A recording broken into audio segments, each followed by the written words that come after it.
Hello and welcome to the first episode of ALD Around the World. In this series, we will introduce research groups that use or research ALD all around the world.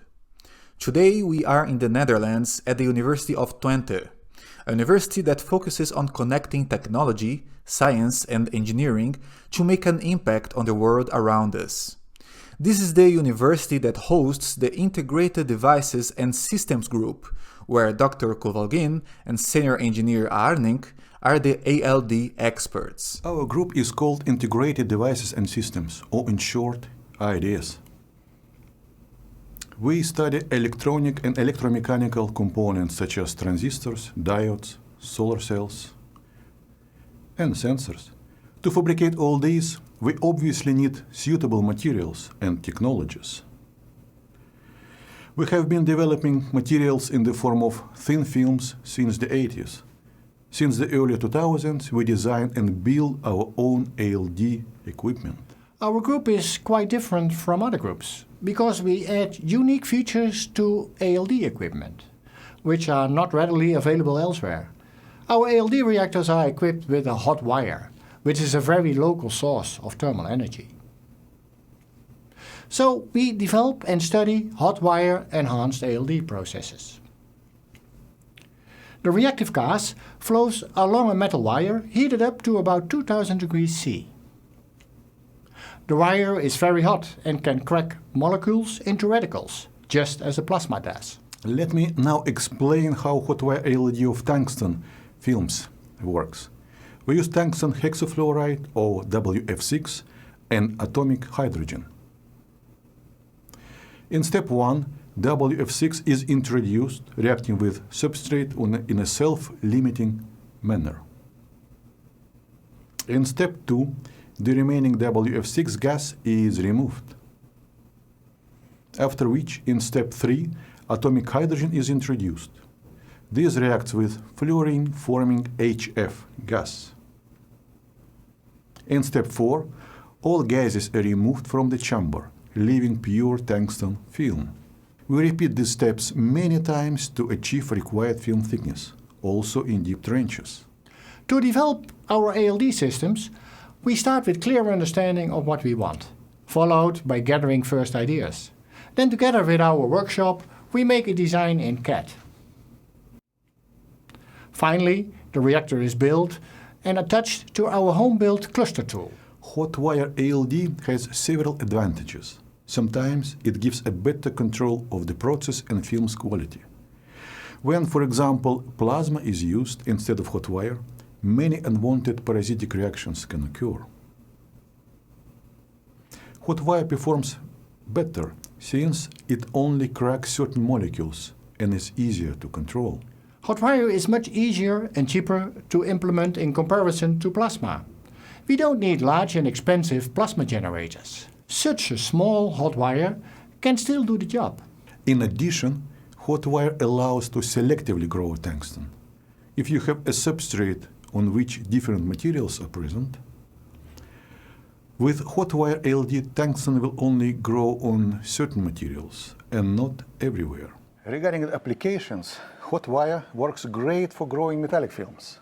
This topic is very hot because metals are needed for making electronic chips. Tungsten is one of the examples there. If you imagine a chip of just 1 by 1 square centimeter, there are kilometers of metal wires made of thin films. Patterned metal layers are shining and nicely seen on the wafer. Let's now go to the ALD machine in the Mesoplus Nanolab and see how it works. We have to properly dress ourselves, not to bring any dust inside. Our home-built cluster system has 4 reactors, as you can see here, 1, 2, 3, 4. On each reactor, a hot wire can be installed.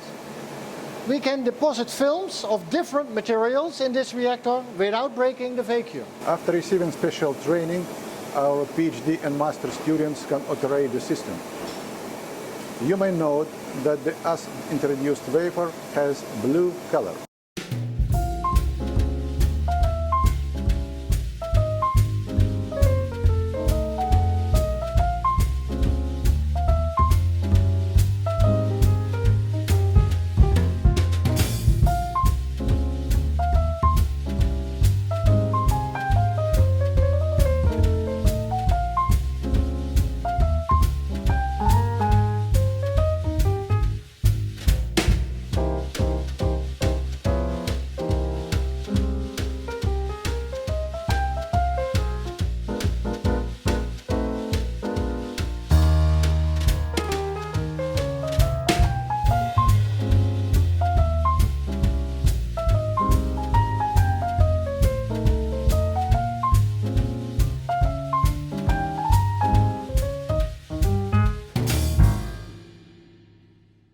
The hot wire ALD machine works as follows.